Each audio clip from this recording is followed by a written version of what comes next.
Shalom. Amen.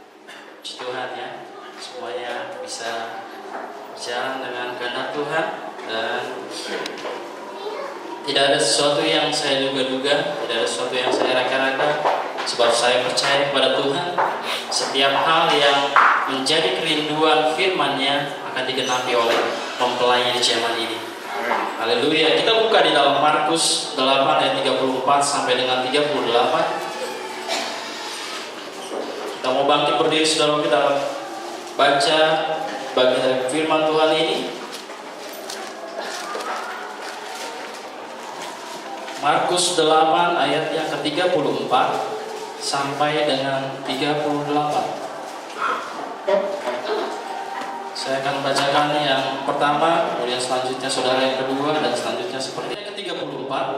Lalu Yesus memanggil orang banyak dan murid-muridnya dan berkata kepada mereka, "Setiap orang yang mau mengikut aku, ia harus menyangkal dirinya, memikul salib dan mengikut aku.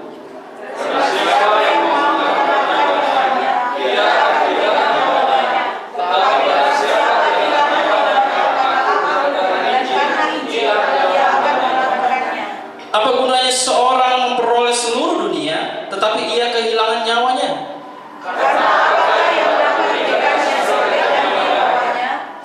Sebab barang siapa malu karena aku dan karena perkataanku di tengah-tengah angkatan yang tidak setia dan berdosa ini, Anak Manusia pun akan malu karena orang itu apabila ia datang kelak dalam kemuliaan Bapanya diiringi malaikat-malaikat kudus." Silakan duduk, saudaraku. Tuhan Yesus memberkati. Sebuah teks yang saya akan ambil pada saat ini di ayat 38. Malu, ashamed. Kata lain dari ashamed adalah embarrass atau mempermalukan, atau kalau dalam dunia pada saat ini dikatakan malu-maluin. Nah, saya akan berkata banyak tentang hal ini, di mana di zaman ini banyak sekali terjadi hal ini. Dan bentuk dari malu adalah ketika seorang diperhadapkan dengan sesuatu yang mempermalukan dirinya.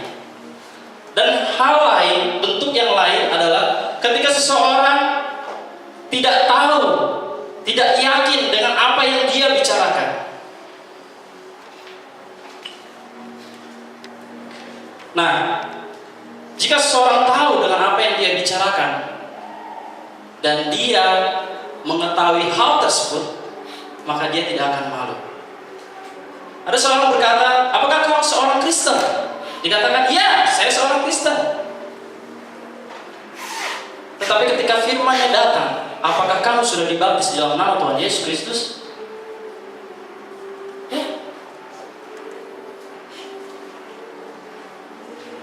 Dan hal itu mempermalukan terhadap firman. Inilah yang akan saya bahas.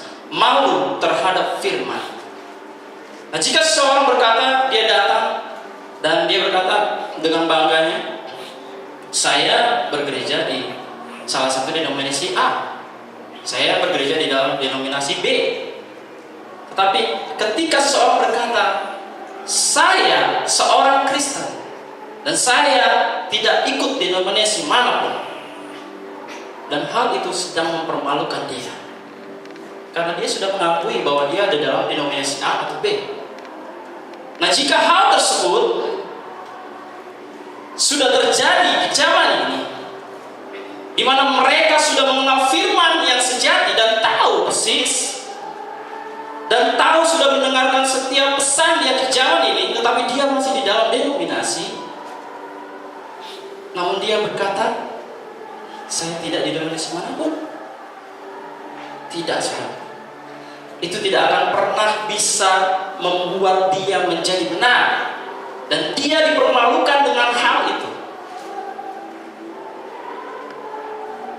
Nah, hal yang menjadi pokok permasalahan ialah ketika kita seorang pesan dan seseorang datang, kemudian dia berkata-kata dengan kita, kemudian kita berkata, "Apakah kamu mengenal Yesus?" "Ya, saya mengenal Yesus."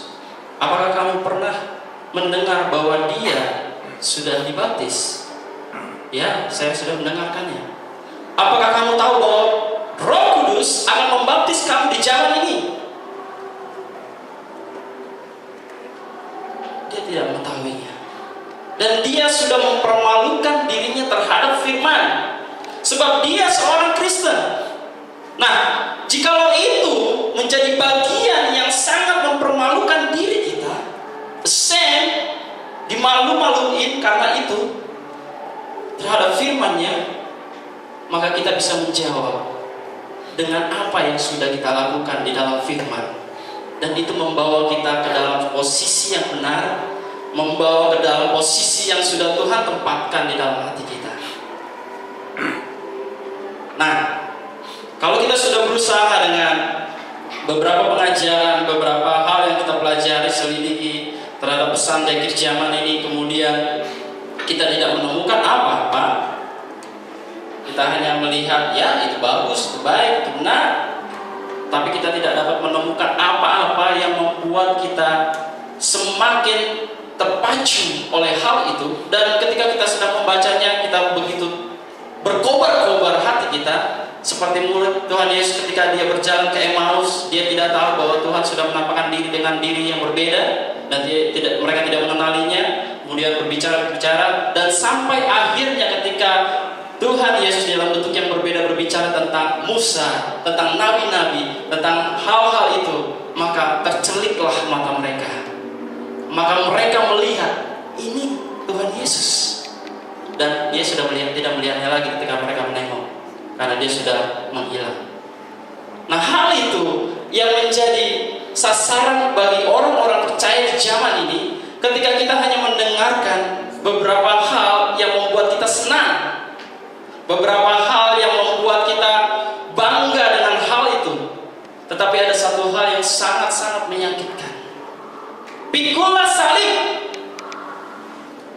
ikutlah aku. Mungkin sederhana, saudara. Mungkin hal ini sangat begitu, ya hanya begitu saja.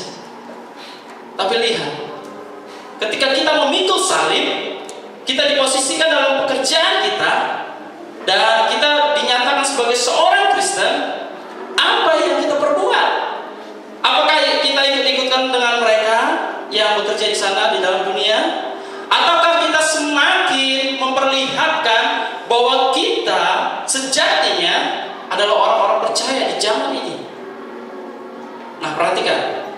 Jikalau tadi dikatakan, kalau kamu malu mengakui firman-Ku dan aku, maka dia akan malu terhadap kita.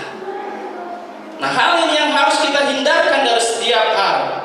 Bahkan apapun itu, bahkan hal apa kecil apapun yang membuat kita mau menyatakan bahwa kita hidup di dalam pesan di akhir zaman ini, dan hal apapun yang membuat kita dinyatakan di dalam pesannya melalui Nabi Branham, dan kita menyatakan kepada orang-orang luar, dan orang-orang kehilangan itu tidak mengerti apa yang kita maksudkan, tapi kita tetap menyatakannya.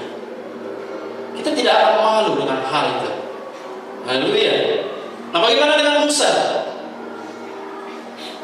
Ketika dia datang sebelum bertemu dengan Tuhan, dia tidak tahu apa yang dia perbuat. Dan kalau saja saya menggambarkan sebagai seorang Kristen yang tadi mengaku dia seorang Kristen, namun dia ada dalam denominasi, maka dia sudah menempatkan dirinya dipermalukan pada saat itu. Karena Musa tidak tahu tujuannya pada saat itu. Tetapi ketika dia bertemu dengan Tuhan, bukan bertemu dengan manusia, bertemu dengan Tuhan. Nah, ini yang menjadi pemicu Musa. Dan dikatakan, masukkan tanganmu, keluarkan kusta, masukkan lagi, keluarkan, sembuh. Tuhan. Dan dia bertemu dengan yang Maha Kudus, yang Maha Kuasa. Dan dia setelah melakukan, memperlihatkan itu, dan dia melihat semak-semak luka itu terbakar, namun tidak terbakar, tetapi maksudnya menyala-nyala tetapi tidak terbakar. Dan ketika dia diutus oleh Tuhan untuk menyampaikan lagi pesan, untuk mengeluarkan orang-orang Israel dari Mesir, dikatakan Musa, kamu akan mengeluarkan bangsa Israel dari Mesir. Dan dia dalam posisi malu. Dia tidak tahu apa-apa. Tetapi ketika Tuhan meyakinkan dia dengan sebuah tongkat, ini tongkat, ambillah. Dan dengan tongkat ini kamu akan menyampaikan firman-Ku pada mereka. Nah, sebuah tongkat, hal yang mustahil bagi seorang manusia. Tetapi ketika Musa bertemu dengan Tuhan, dia diyakinkan, dia sepenuhnya tahu apa yang dia bicarakan. Nah, ini yang membuat dia tidak malu dengan hal itu.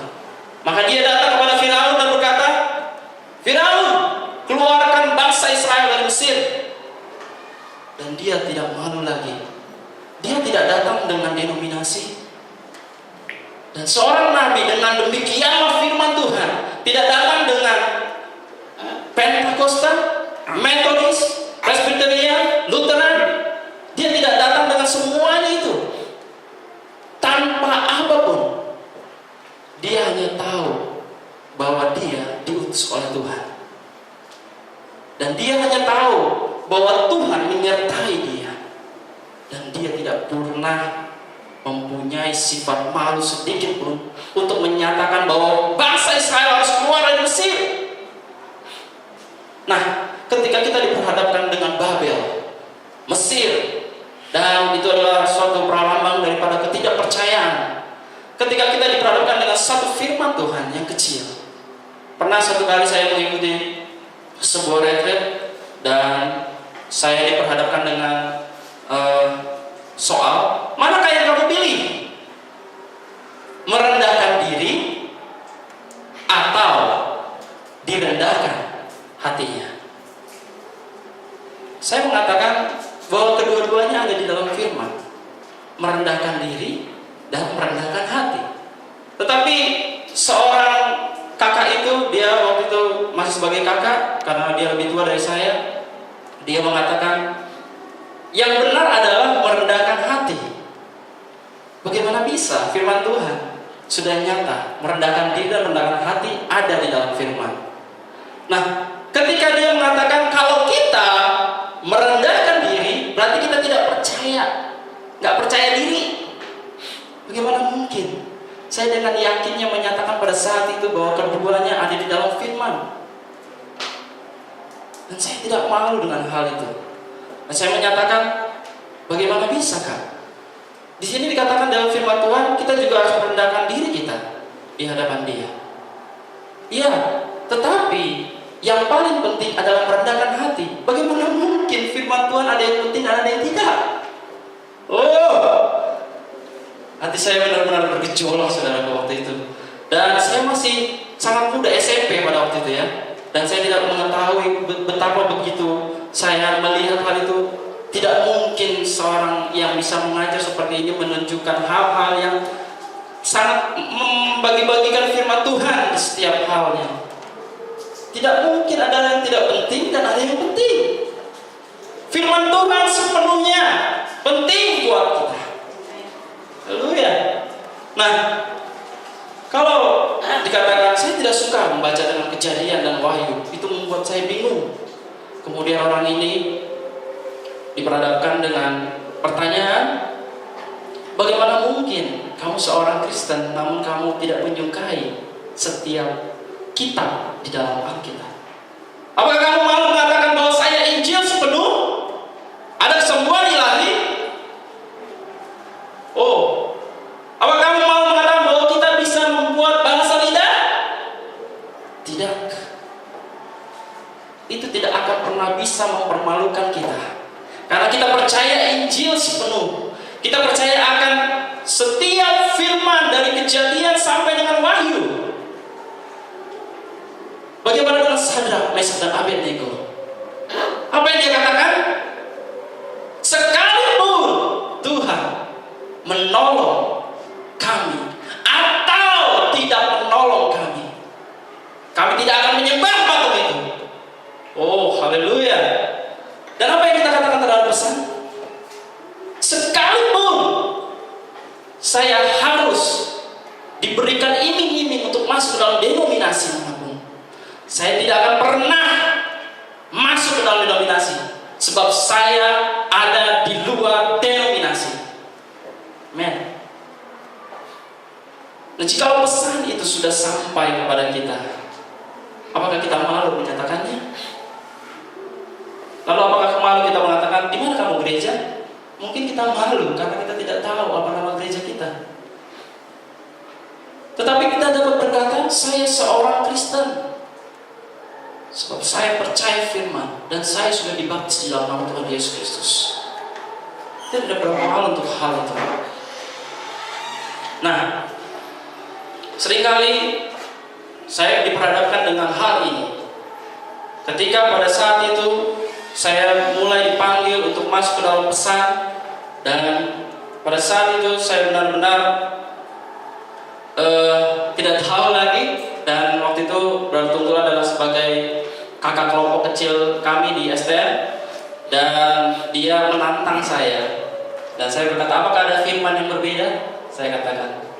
Dia katakan, iya, ini beda. Kalau kamu mau ikut, ayo. Dan itu membuat saya bertanya-tanya.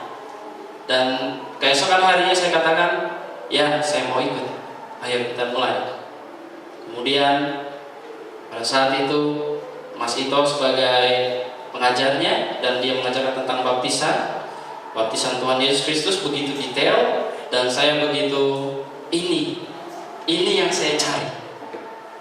Dan ketika dia menyatakan bahwa baptisan di dalam nama Tuhan Yesus Kristus yang dikatakan oleh Petrus, kemudian saya bertanya bagaimana dengan Matius 28, dan dia berkata, ya, itu gelar dan kita tahu akan hal itu.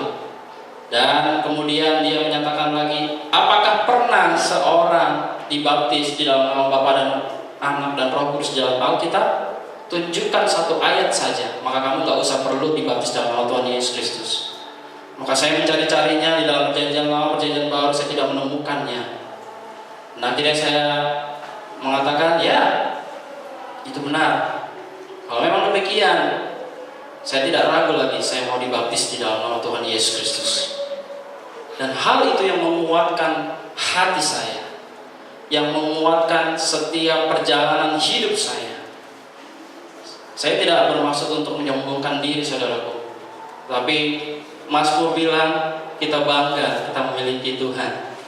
Dan saya bangga, saya pernah dibaptis dalam nama Tuhan Yesus Kristus. Sebab itu firman Tuhan. Ya, itulah yang membuat saya benar-benar digelisahkan setiap hari dengan firman-Nya. Dan saya bergelut setiap hari dengan pesannya. Pada waktu itu yang diterjemahkan masih traktat-traktat tentang benih ular, dan waktu itu sudah beberapa buku yang sudah dicetak, tanda, dan saya juga membaca tentang pemisahan total, kemudian yang lainnya begitu terus berberangsur-angsur, terus semakin banyak. Dan saya mengucap syukur bahwa masih ada orang-orang yang mau melakukan hal itu.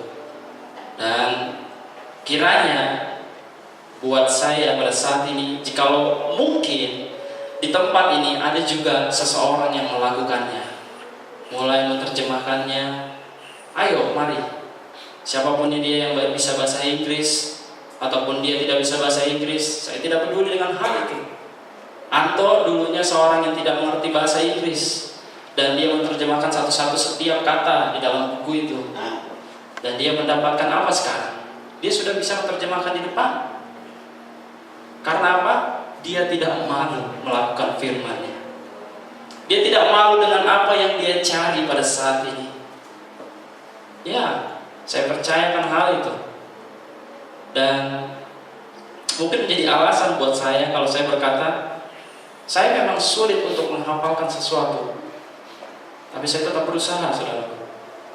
Kalau memang saja khotbah pada saat ini tentang shame, malu, ada di dalam khotbah, bagaimana mungkin saya dapat menerjemahkannya? Dengan Google Translate? Tidak, saudara. Dengan apa saya mau menerjemahkannya? Apakah saya harus malu mengatakan bahwa saya berdoa, menyatakan Tuhan, ini firman-Mu, Saya mau membagikan ini kepada saudara-saudara saya. Dan saya berkata, Tuhan, ini bahasa Inggris. Saya mau Tuhan menerjemahkannya buat saya. Oh, haleluya. Apa yang terjadi saudaraku? Ketika saya membukanya, dikatakan ashamed, malu. Dan saya tidak mau malu-maluin terhadap firman. Saya mulai membukanya, saya mulai menerjemahkannya, dan saya melihat hal itu sangat mengguncang hati saya. Bahwa dikatakan, apakah kamu seorang Kristen? Dikatakan. Bagaimana mungkin kita akan sulit mengatakan, ya saya seorang Kristen. Tapi yang terjadi adalah saya tetap mengatakan saya seorang Kristen. Mungkin banyak orang mengklaim, ya saya orang pesan, ya saya percaya dengan firman, ya saya percaya Nabi Ibrahim. Tapi dia tidak percaya dengan setiap firman yang ditulis. Bagaimana mungkin?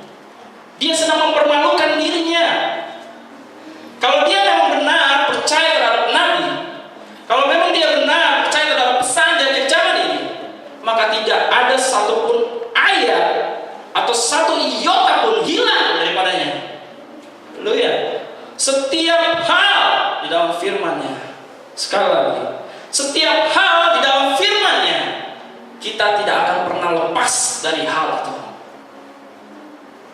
Mungkin perjuangan untuk seorang wanita memakai rok, mungkin perjuangan untuk seorang laki-laki memakai celana panjang, tapi tidak akan pernah lepas satu titik iota pun. Kita tidak akan pernah mempermalukan firman dengan kelakuan kita. Berapa kali saya coba, saya sudah mencoba melakukannya pada saat itu. Saya pakai celana panjang, saya masih punya celana pendek di lemari. Gerah ini, gak enak, gak nyaman. Pakai lagi celana pendek. Gak benar ini. Saya buka lagi, saya sobek, saya buang satu. Aduh, panas. Gak enak, mulai lagi susah. Saya pakai lagi celana pendek yang lain. Lalu saya buka lagi, gak benar ini. Saya sobek lagi, saya buang lagi kali. Begitu sampai habis celana pendek saya di lemari. Dan apa yang terjadi? Ketika saya melihat lemari itu, udah gak ada. Saya beli dulu lah. Bayangkan, saya beli dulu lah, maka saya sudah buang berkali-kali. Lalu saya membelinya. Dan saya pakai lagi. Saya beli lagi 2. Saya pakai lagi. Tuhan, sudah berdosa ini. Saya pergi ke Senen dengan memakai celana pendek, dan saya menaruh uang saya di belakang, satu belakang sini. Dan kira-kira kayaknya uangnya kelihatan sedikit, sehingga kalau di Senen, tahu daerah Poncol, saudara tahu itu. Nah, ketika preman-preman sudah mengintip, wah ada anak kecil nih, ada uang yang di kantong 20.000. Wah, kesempatan nih, samperin. Lu yang bulan itu tadi ya? Saya masih kecil saudara, saya nggak tahu apa-apa. Saya hanya seorang sekolah STM pada saat itu. Saya mau mencari barang ke Senen karena ada perluan untuk pelajaran. Siapa bang? Iya tadi nggak mau keluar gue. Udah, ayo ikut kemana pulang? Ikut aja udah. Diajak ke daerah Poncol kan saudara gue. Ya udah. Sekarang saya mau lihat di yang mana sih saya bilang itu. Dengan polos-polosnya saya ikutin gitu ya kan. Kemudian teman-temannya sudah mulai mengikuti di belakang, sudah mulai mengintip-intip. Tapi yang saya ingat pada saat itu, apa ya Tuhan? Kenapa ya? Ketika saya menundukkan kepala saya, celana pendek. Itu membuat saya tergugah. Saya pulang jalan kaki saudaraku selama 4 jam dari Senen sampai dengan ke Halim pada saat itu karena kesalahan saya sendiri. Haleluya. Dan mulai saat itu saya membuang kedua-duanya tadi. Saya katakan, Tuhan, saya mau memulainya pada saat ini. Amen. Hal kecil tentang celana panjang, tapi itu bagian daripada ulangan. Tapi itu adalah bagian dari firman. Kita tidak akan pernah terlepas dengan hal itu. Dan saya percaya setiap kita yang sedang berusaha pada saat ini, baik yang sedang tidak akan memotong rambutnya, baik yang dia memakai rok, baik dia memakai celana panjang, saya yakin dan percaya ada pengalaman-pengalaman yang indah di situ. Ya, kalau dia benar-benar orang sejati, dia tidak akan pernah mempermalukan dirinya terhadap firman. Haleluya. Itu yang saya alami di dalam hidup saya. Dan jadi firman-Nya harus tinggal di dalam dirinya dari setiap zaman. Dia tinggal di dalam dirinya di dalam zaman Musa, karena Alkitab berkata Allah berulang kali dalam pelbagai cara berbicara kepada nenek moyang dengan perantaraan para nabi. Yesaya, Joshua, berbagai para nabi, dan dia tidak mempermalukan firman hal itu. Nah, nabi-nabi itu membawa pesan Tuhan yang berani datang menantang raja, dan dikatakan demikianlah firman Tuhan, tidak akan turun hujan sampai aku mengatakannya, kata Elia. Pada kemudian dengan tegasnya dia tidak pernah, ketika dia takut dia sedang menantang raja, dia tidak mau dengan hal itu, karena dia sedang berdiri di dalam diri Tuhan, berdiri sebagai Tuhan kecil, Allah kecil, nabi. Dia berdiri di dalam pesan daripada demikianlah firman-Ku, demikianlah firman Tuhan. Dia datang dengan demikianlah firman Tuhan. Bahkan Brother Benham beberapa kali akan mengatakan hal itu ketika dia mendapatkan pesan penuh dari firman Tuhan, ketika dikatakan oleh malaikatnya yang datang. Malaikat Tuhan datang kepada nabi dan mereka berbicara, menyatakan pesan yang akan disampaikan oleh Brother, sehingga dia tidak akan pernah malu mengatakan demikianlah firman Tuhan dengan setiap pesan itu. Nah, dia benar-benar masuk kepada Tuhan dan bersikap sebagai Tuhan, Tuhan kecil saya maksudkan. Kemudian dia memberikan pesannya, di mana Tuhan berbicara melalui dia dengan berkata demikianlah firman Tuhan. Ketika Nabi datang dengan pesan firman mempermalukan raja-raja dan membuat ketidaknyamanan terhadap rakyat, bahkan imam atau pendeta akan merasa tidak nyaman karena mereka diharapkan menjadi pemimpin. Firman datang dalam berbagai cara mengekspos mereka dan mereka dipermalukan. Bagaimana mungkin Ahab tenang-tenang saja pada saat itu? Tidakkah dia dipermalukan dengan firman yang mengatakan bahwa tidak akan turun hujan sampai aku mengatakannya? Dia seorang raja. Apakah dia tidak dipermalukan oleh firman pada saat itu? Ya, sangat malu. Siapa Elia? Dia seorang padang belantara. Dia tidak memiliki apa-apa. Tapi perhatikan, Tuhan memakai orang-orang yang sederhana, bahkan tidak sekolah sekalipun. Elia adalah seorang yang tidak terpelajar. Elia adalah seorang yang membenci wanita, pralambang daripada denominasi. Bukan membenci seorang wanita yang benar-benar dalam fisik wanita, saudara, tetapi pralambang daripada denominasi. Dan siapa wanita pada saat itu yang dibenci oleh Elia? Izrael. Kenapa Izrael? Dia cantik, dia berhias, dia penuh dengan perhiasan, dia memakai kutek, dia jari-jarinya lentik. Ya, Isabel, wanita pada saat itu yang paling cantik, dan dia memusuhinya. Karena apa?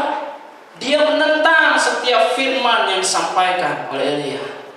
Bahkan dia mengundang banyak nabi-nabi palsu pada saat itu untuk menyerang Elia. Tapi apa yang Tuhan lakukan? Dia tidak mempermalukan utusannya. Nabi-nabi itu tidak dapat melihat, pasukan itu tidak dapat melihat di mana Elia, karena mereka sudah diselubungi oleh malaikat-malaikat Tuhan. Mereka tidak dapat melihat di mana dia, sehingga dia dapat lepas daripada cengkraman itu. Nah, sekali lagi,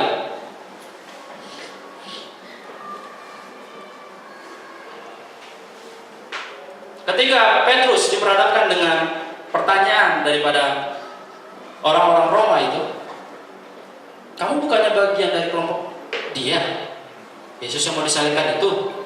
Oh enggak. Petrus malu karena dia belum menerima kunci kerajaan surga. Nah kemudian dikatakan lagi, kalau memang kamu nggak berada bersama-sama mereka, ngapain kamu di sini? Dia semakin lari. Dia lari dan merasa bersalah, dan dia mengingat ketika Tuhan menasehati dia bahwa kamu akan menyangkal aku 3 kali. Ya, dia mengingat pesan itu. Apa yang dengan kita? Ketika kita mungkin seorang ayah berkata kepada anaknya yang di dalam pesan, "Nak, kamu nanti jangan pakai celana pendek ya bagi laki-laki. Kamu pakai celana panjang ya." Walaupun dia belum mengerti.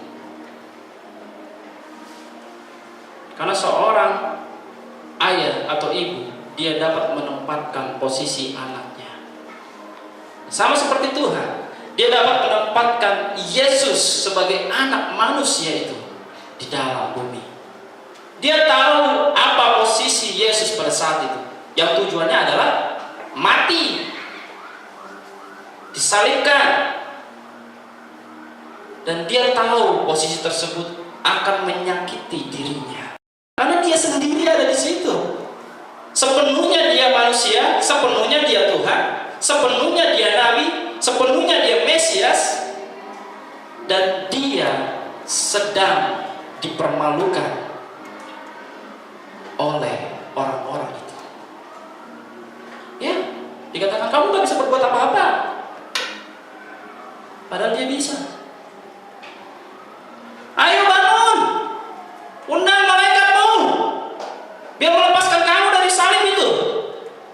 Padahal dia bisa. Tapi dia sedang menempatkan posisi yang benar di dalam diri Yesus. Nah kalau dia lari pada saat itu, udah capek nih, lepas udah pergi aja. Apakah genap setiap firman yang nyata pada zaman ini? Lalu dikatakan, tanpa kita mereka tidak sempurna. Bagaimana mungkin hal itu terjadi? Nah sekarang bayangkan ketika saudara ada di dalam pesannya di akhir zaman ini, dan mulai meyakinkan diri Anda, ketika Anda dikatakan pertanyaan dilontarkan kepada Anda dan Anda bisa menjawab hal itu, bahkan Anda pernah melakukannya, Anda akan tetap tidak mempermalukan firman. Nah ketika Anda diperhadapkan dengan pertanyaan dan Anda tidak dapat menjawab, tidakkah Anda malu?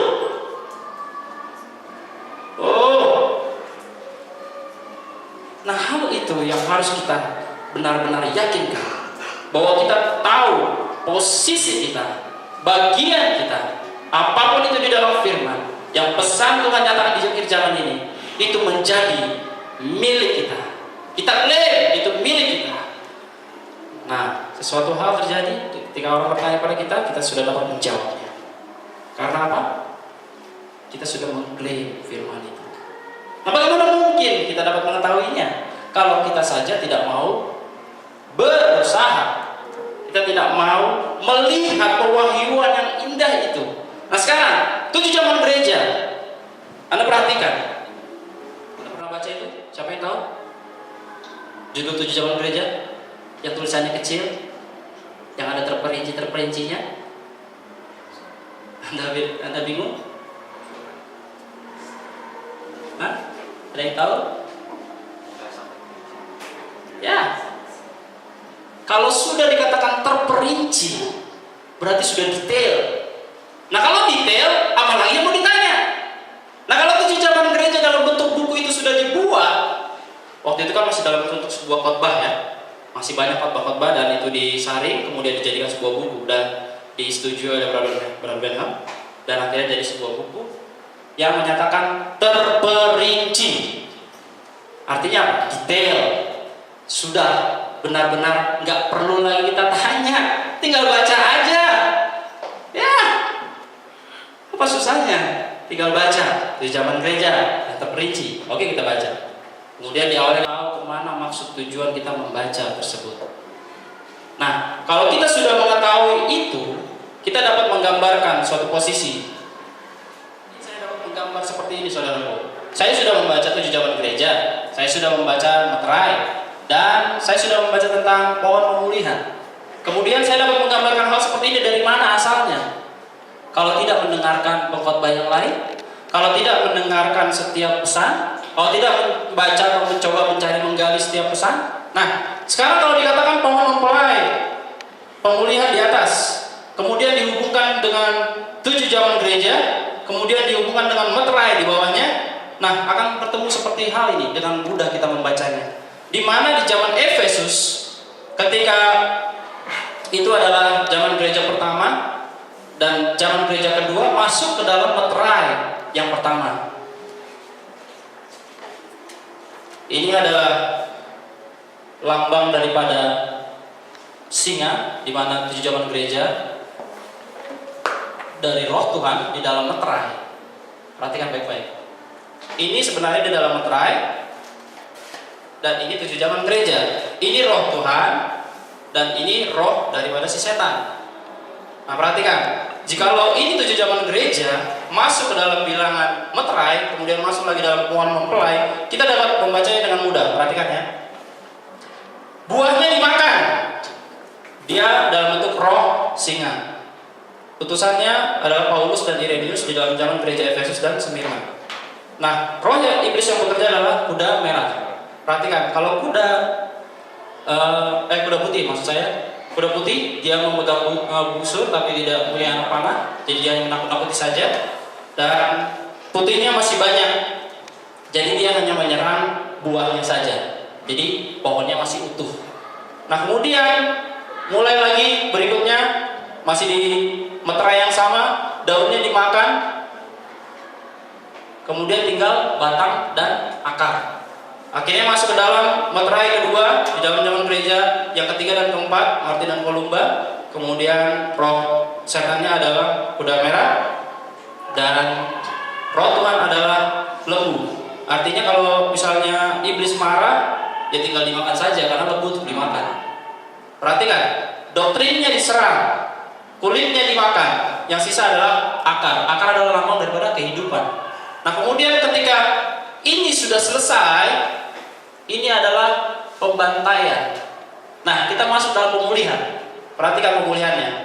Tunas diikuti daun yang lain mulai keluar dari akar itu. Karena ini sudah mati ya. Itu sudah benar-benar gelap pada saat itu. Gelap total. Walaupun di sini masih ada cahaya sedikit, tapi ini sebenarnya sudah gelap. Karena Martin Luther, dia datang dengan 92 dalilnya. Dia mulai menumbuhkan tunas itu, pemulihan pertama, pembenaran.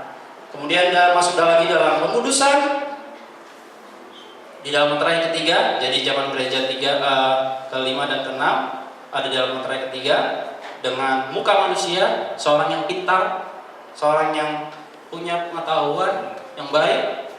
Dan Luther adalah seorang yang jenius. Dia dapat menerjemahkan bahasa Ibrani pada saat itu ke dalam bahasa Jerman. Dan musuhnya setan adalah kuda hitam. Anda tahu ini adalah suatu perekonomian. Nah, kemudian di akhir, maka semuanya itu sudah selesai, dipulihkan dengan baptisan Roh Kudus, biji mulai keluar. Kalau padi ya atau gandum keluar, dia masih dalam bentuk kulit sekam, tapi belum ada bijinya di dalam. Nah, sekarang keluar bijinya di dalam. Itulah benihnya. Itulah buah yang asli. Nah, seperti demikian kita dapat menggambarkan semuanya itu dengan mudah karena kita sudah membacanya. Tapi apa fungsinya buat kita? Apa fungsinya? Saudara perhatikan pemulihan itu buat kita. Ketika kita sudah diserang, ketika kita sudah sampai habis, tinggal diri kita saja nih yang udah benar-benar pada saat itu menyatakan, "Saudara Tuhan, nggak usah lagi lah, udah selesai semua, udah selesai." Itulah saat dimana akar itu. Nah, ketika dia datang dengan semua yang sudah terjadi dalam diri kita sudah menyerah, kita sudah mengistirahatkan diri kita di dalam firman-Nya, maka perhatikan, kita mulai membuat tunas. Kita mulai membaca zaman gereja. Kita mulai membaca meterai. Kita mulai membaca sangkakala. Nah perhatikan, ketika kita sudah mulai membaca semua pesan itu, perhatikan satu demi satu, maka akan dipulihkan sampai dengan berbuah. Apa buah Roh Kudus? Kita baca Galatia.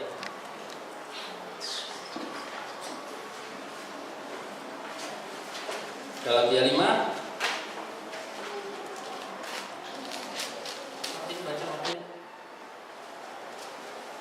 ayat 22 ya. Tetapi buah roh ialah kasih, sukacita, damai, sejahtera, kesabaran, kemurahan, kebaikan, kesetiaan. Ayat 23. Dalam kelembutan, penguasaan diri, tidak ada hukum yang menentang hal itu. Ya, itulah kesempurnaan. Kita memiliki buah-buah itu. Itu yang menunjukkan kita dipenuhi oleh Roh Kudus, bukan karunia-karunia. Kalau kita dipenuhi oleh Roh Kudus, kita akan memperlihatkan buah-buah itu di dalam diri kita. Oke, saya seorang yang tidak menguasai lidah saya. Itu benar, saya mengakuinya. Dan saya tidak malu dengan hal itu. Tapi saya berusaha untuk menempatkan posisi saya sebagai seorang yang benar, walaupun itulah kebiasaan saya sejak dulu. Karakter saya harus saya hilangkan yang lama. Saya harus kembali kepada karakter yang benar di hadapan Tuhan. Dan saya setiap kali kadang-kadang keceplosan, nyeleneh, dan setiap pembahasan sesuatu ketika ada kata-kata yang sombong, saya mulai menyerang hal itu karena saya tidak suka dengan hal itu. Jadi ketika orang dengan bangganya mengatakan kalau saya, kemudian saya katakan bagaimana dengan ini? Dan saya suka dengan hal itu, tapi padahal hal itu sangat menyiksa saya. Saya menjadi seorang yang tidak dapat mengendalikan lidah saya. Nah, kalau kita sudah mendapatkan bagian itu, buah-buah roh itu, kita sudah tidak mempermalukan diri lagi terhadap firman. Haleluya. Setengah jam cukup ya saudara ya.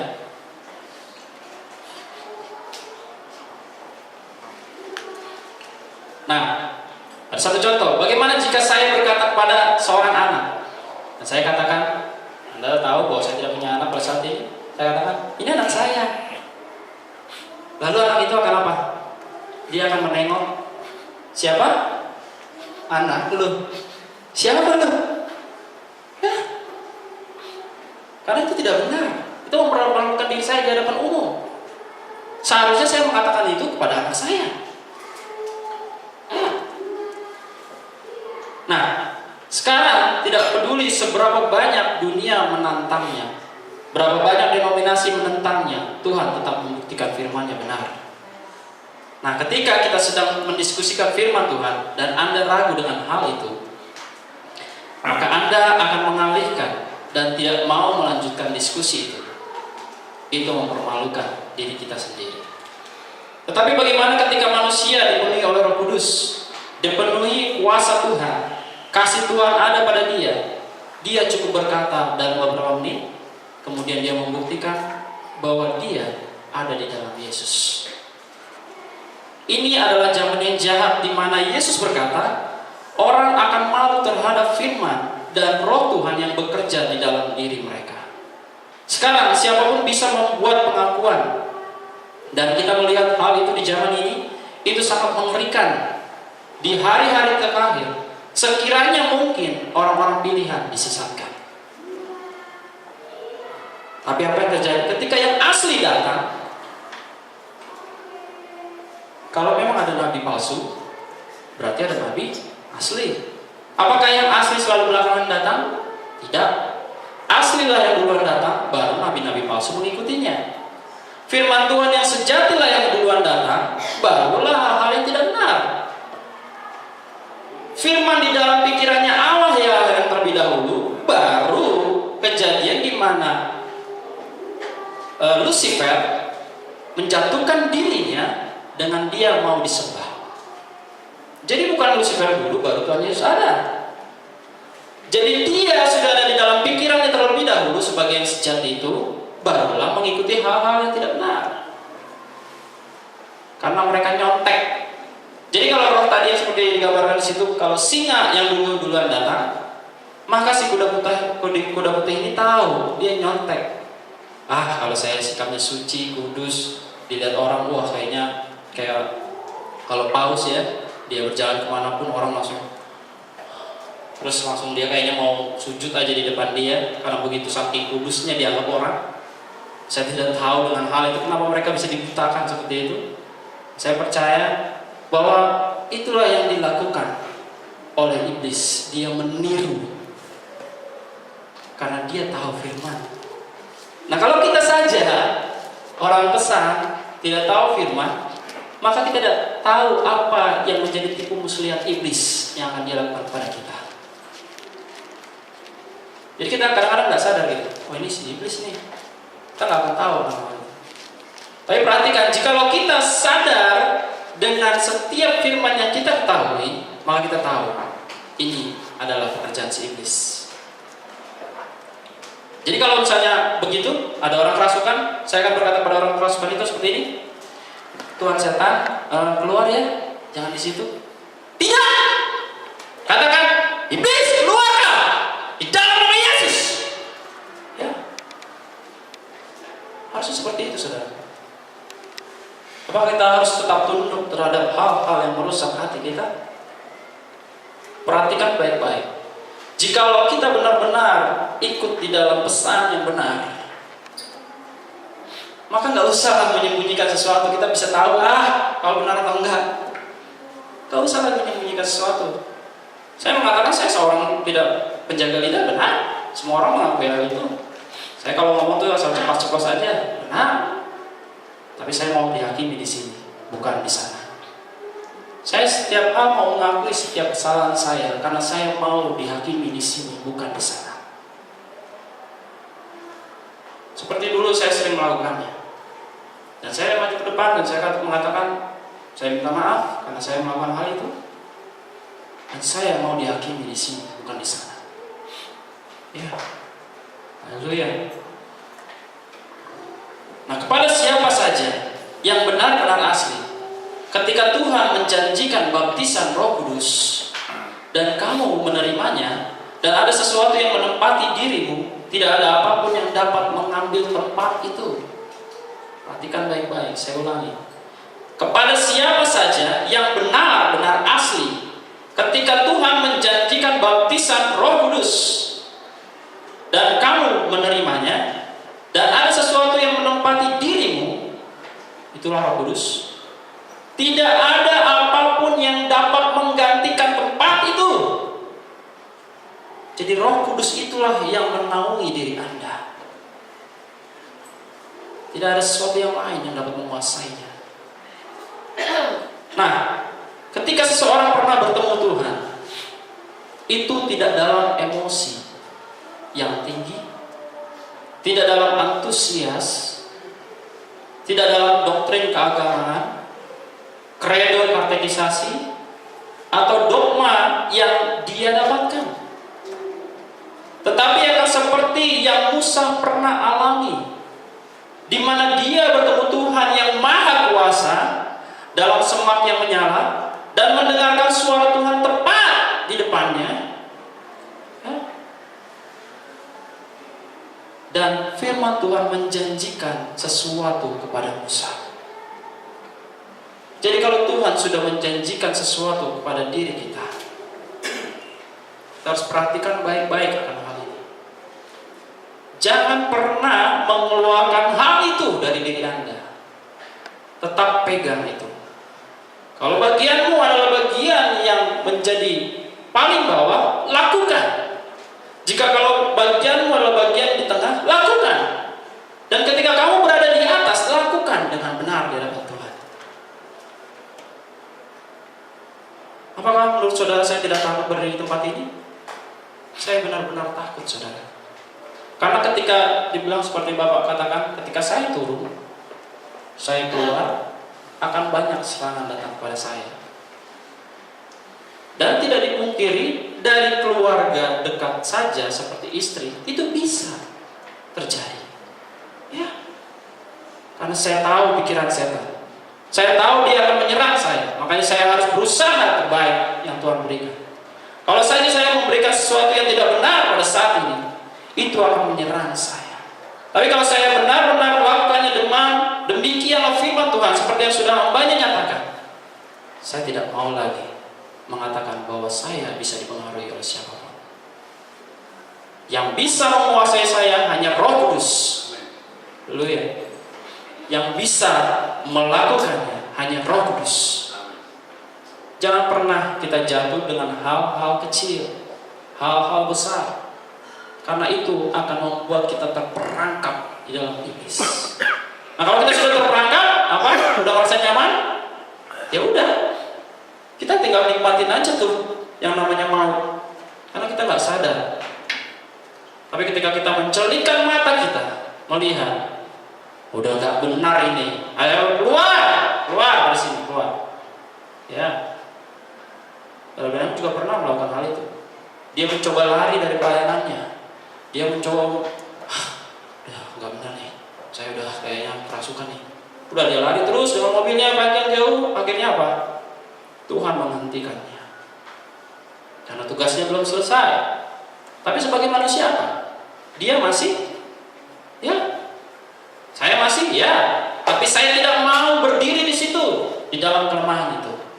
Seperti Paulus katakan, kelemahanku ialah kekuatanku di dalam Tuhan. Haleluya. Nah,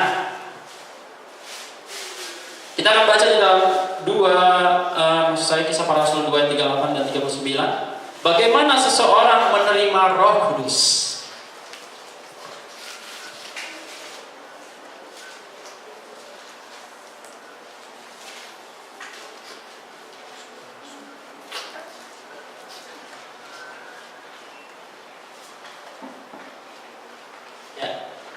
Anto ya, baca. Yohanes 2 ayat 38. Jawab Petrus kepada mereka, bertobatlah dan hendaklah kamu masing-masing memberi dirimu dibaptis dalam nama Yesus Kristus untuk pengampunan dosamu, maka kamu akan menerima karunia Roh Kudus.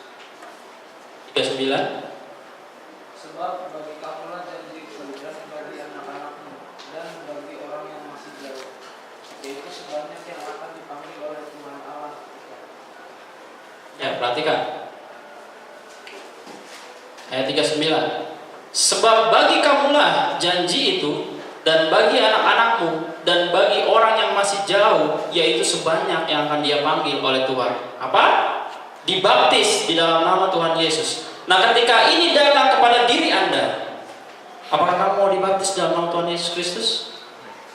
Maka ketika kita mengiyakan hal itu, berarti kita sudah menerima Roh Kudus. Gampang bukan? Ketika firman datang kepada kita, kamu jangan melakukan hal ini, dan kita mengiyakan hal itu, kita sudah menerima Roh Kudus. Karena Roh Kudus adalah firman. Pada mulanya adalah firman, dan firman bersama dengan Allah, dan firman itu adalah Allah, dan firman menjadi daging seperti kita. Seperti Yesus, seperti Musa, Daniel, Yosua, Kaleb, siapa lagi, semuanya yang tertulis dalam Alkitab. Itu adalah manifestasinya Tuhan bagi dirinya sendiri. Berarti kita manifestasinya Tuhan bagi dirinya sendiri, bukan untuk yang lain. Jadi kalau kita tahu bahwa itu untuk dia dan oleh dia dan karena dia, maka kita tahu harus berbuat apa ketika firman datang. Apakah Anda mau dibaptis dalam nama Tuhan Yesus Kristus? Ya, saya mau. Bagaimana mungkin kalau kita tidak mengerti? Jadi kita harus mengerti dulu, memberi diri, baru dibaptis, dan itu akan mensukseskan diri Anda menerima Roh Kudus. Haleluya.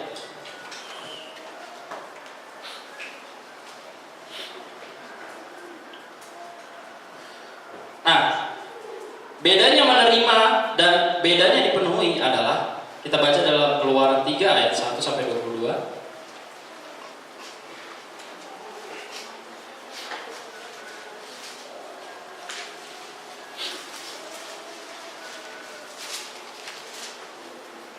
Kalau tadi penerima adalah ketika firman datang, apakah kamu mau dibaptis dalam nama Tuhan Yesus? Ya, dia sudah menerima Roh Kudus.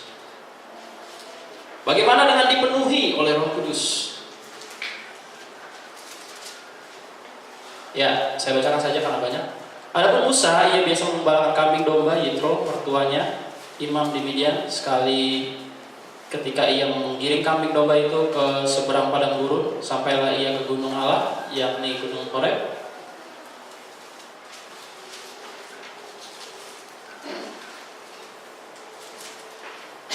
Lalu malaikat Tuhan menampakkan diri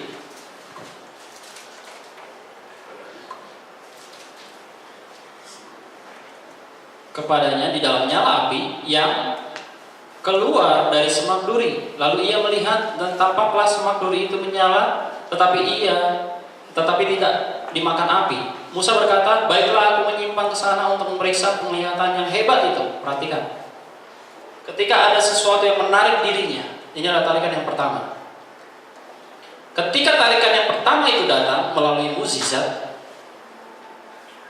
melalui hal yang seperti itu, kesembuhan ilahi, maka kita akan tertarik kepada hal itu.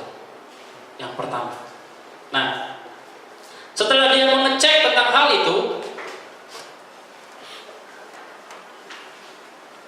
apakah dia benar menyala dan semak itu tidak terbakar?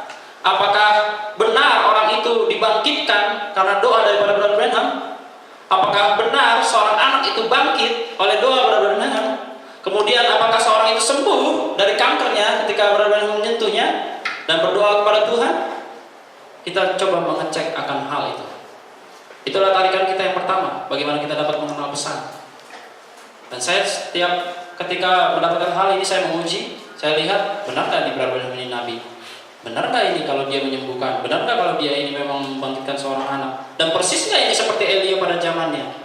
Dan pernahkah dia bertemu dengan seorang seperti wanita di Samaria?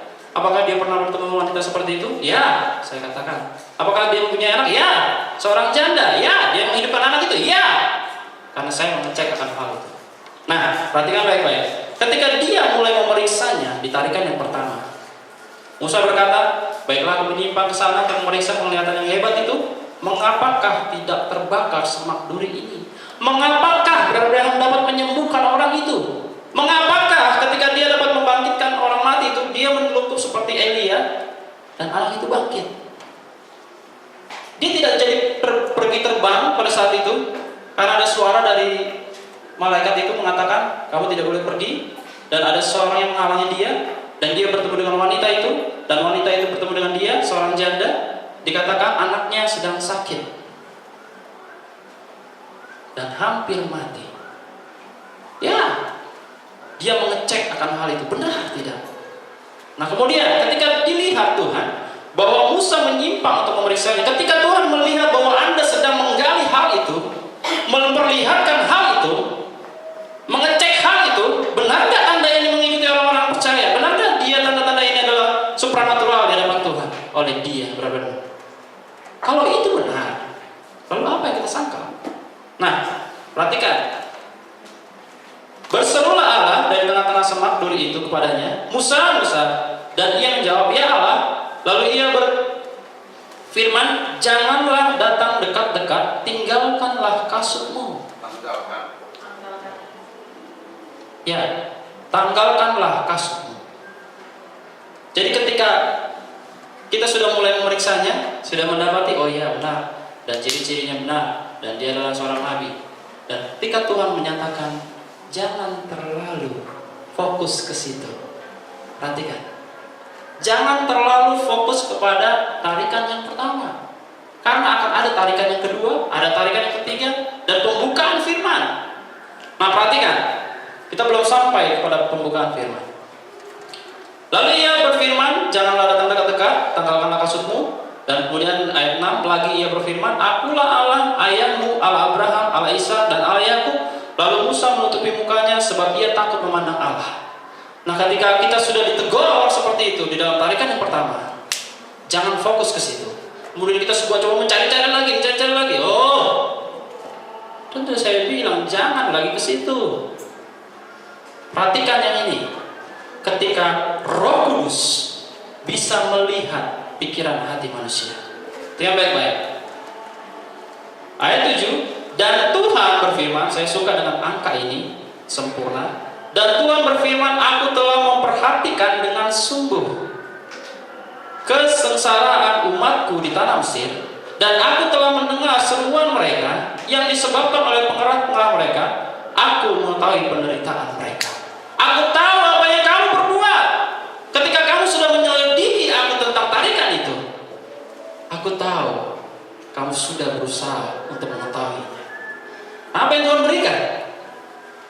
Dia memperlihatkan bagaimana Roh Kudus itu dapat melihat sesuatu hal yang berbeda.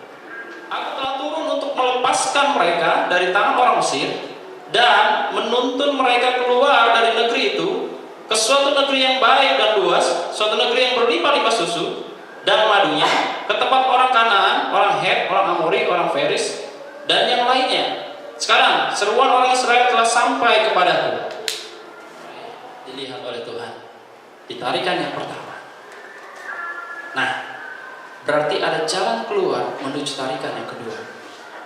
Sekarang ayat yang ke-10, jadi sekarang pergilah, aku mengutus engkau. Perhatikan. Jadi sekarang pergilah, aku mengutus engkau kepada Firaun untuk membawa umatku orang Israel keluar dari Mesir. Nah, ketika kita sudah menempatkan diri kita di tarikan yang pertama, perhatikan baik-baik. Kita sudah tahu ada kesembuhan ilahi, kita sudah tahu ada yang namanya mukjizat. Kemudian kita ditempatkan ke dalam posisi Roh Kudus dapat menilai segala sesuatu. Nah, ketika kita dapat menilai segala sesuatu ini dalam tarikan yang kedua, maka seharusnya kita tahu bahwa apa yang sedang terjadi di dalam hidup kita.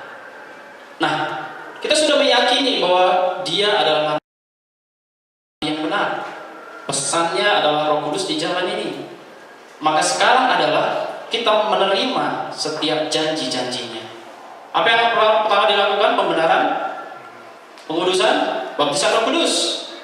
Nah, itulah langkah-langkah yang harusnya terjadi di dalam hidup. Tapi Musa berkata kepada Allah, siapakah aku ini?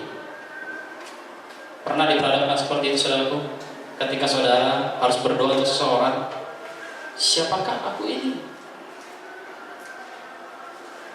Ketika seseorang berkata, ayo berdoa, atau itu digerakkan hatinya untuk menggerakkan diri kita untuk berdoa untuk hal itu, untuk orang itu, siapakah aku ini?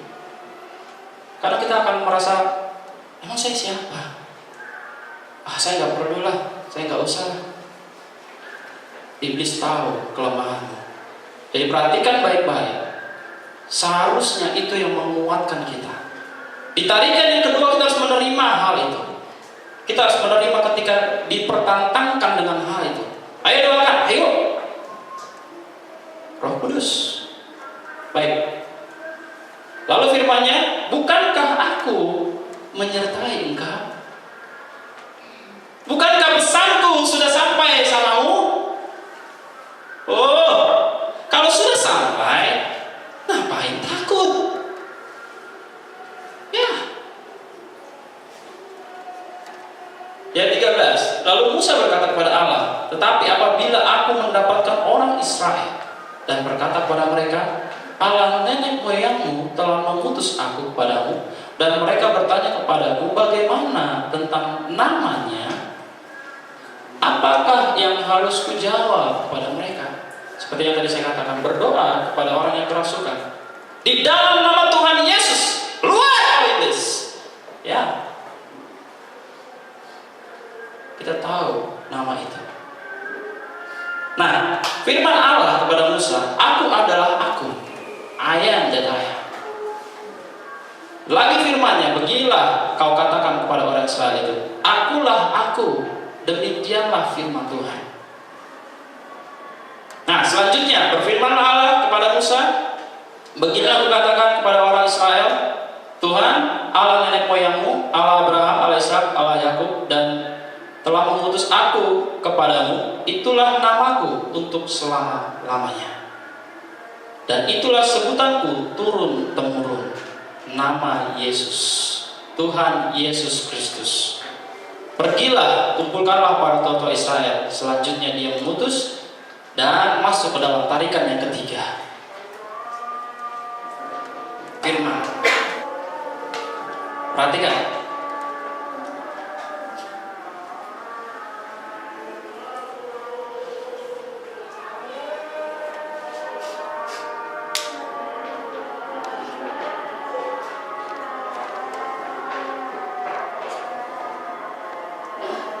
Di pasal yang keempat,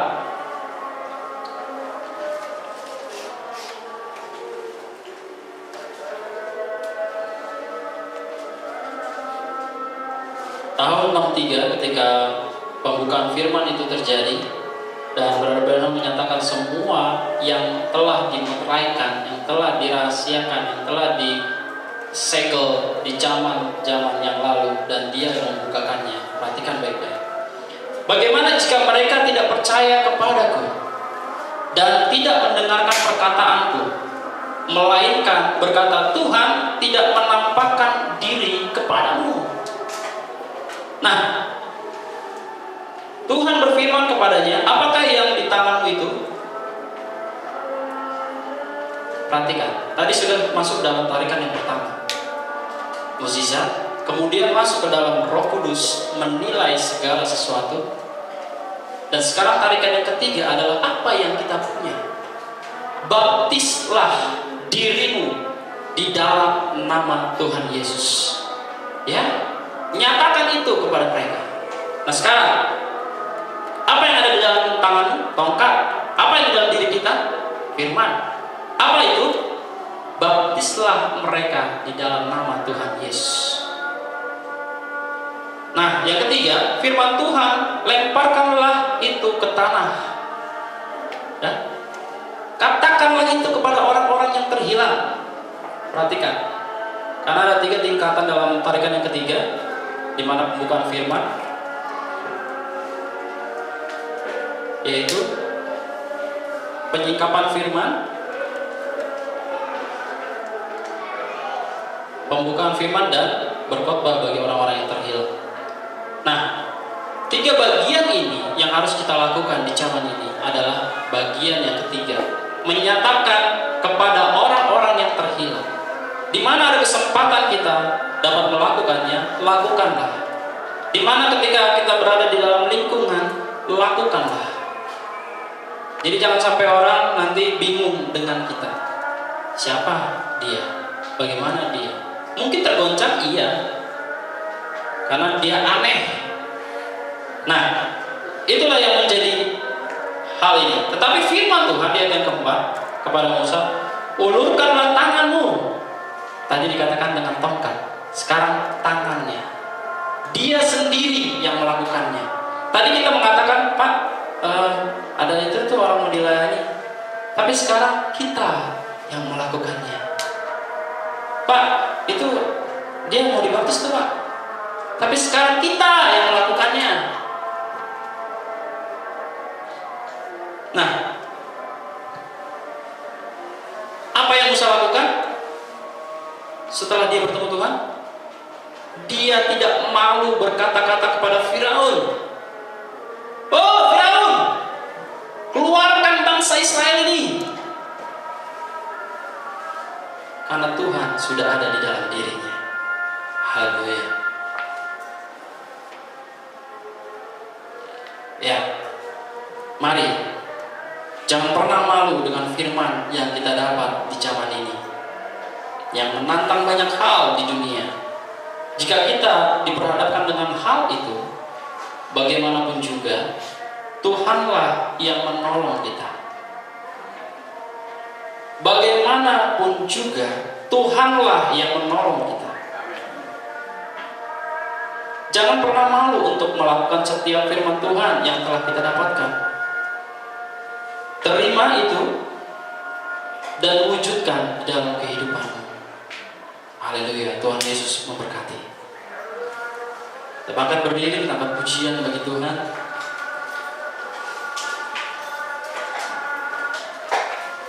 Kami memuji kebesaran-Mu.